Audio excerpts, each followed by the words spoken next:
Hello, citizens of the planet. Welcome back to Monday Musings with Larry Lelli. So, we are about to go into tech rehearsals for Sideshow, which is coming to Broadway right now, this fall, at the St. James Theater. We're very excited about it. We've been in cast rehearsals up till now in a rehearsal studio. And we're about to move into the theater and go into what we call tech rehearsals, which I've talked about before here. But it reminded me of something that we had to do recently for a reading, and that I'm sure I will be doing a lot of once we get into tech rehearsals, which is, if you think about it, a Broadway show, a live musical show, is happening right in front of the audience's eyes in real time, and you can't just cut from one location to another location like you can in a movie. It takes physical objects and scenery, set pieces moving in order to create a different location or a different time or all that kind of stuff in a live musical production. So, in order to make that all flow seamlessly, we time out all those moments while we're in tech rehearsals and determine exactly how long it's going to take to fly the old set out, to fly the new set in, to get the actors off stage, because maybe they just finished singing a song, and to get them in a new costume for the new location and the new time of day for the next scene, and to get them back placed on stage and on their mark, ready for the next scene. So we time that all out, and that's why it takes us, it takes us weeks usually to tech a new show,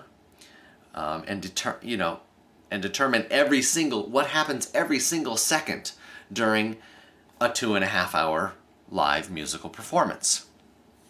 Every second is meticulously timed out so that we know exactly what's going on, and everything can be accounted for, and everything moves hopefully seamlessly when the audience comes to see the show.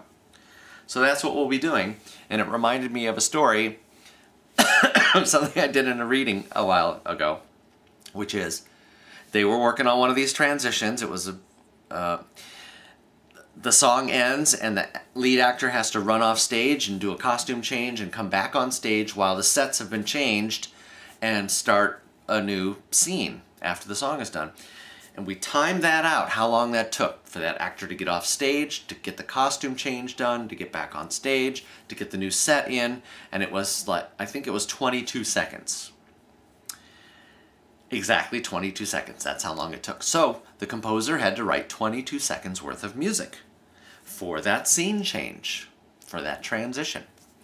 And so they wrote music, brought it to us right in the room, and we played through it. It was 16 bars of music. We played through it, and it was 18 seconds of music. And they said, nope, sorry, we can't do it. You're going to have to write more music. We need 22 seconds. It's going to take 22 seconds there, so we need 22 seconds of music. Write 22 seconds of music for that transition. And so that's what the composer had to do, go back and write some more music until it was 22 seconds. Then we had our scene change music. That's how it goes. So you may not realize that when you're sitting there in the audience. Hopefully you don't, when you're sitting there in the audience watching the show and you're just enjoying the music, or you're enjoying whatever distraction that we are causing you to look at while the actor is off stage frantically ripping off their clothes and putting on some new ones and running back on stage. Hopefully you don't notice any of it, and it all seems like it was always meant to be there. Because it is meant to be there. But the purpose for why it's there, you might not realize that it's to cover up the scene change and to get the actors into a new costume.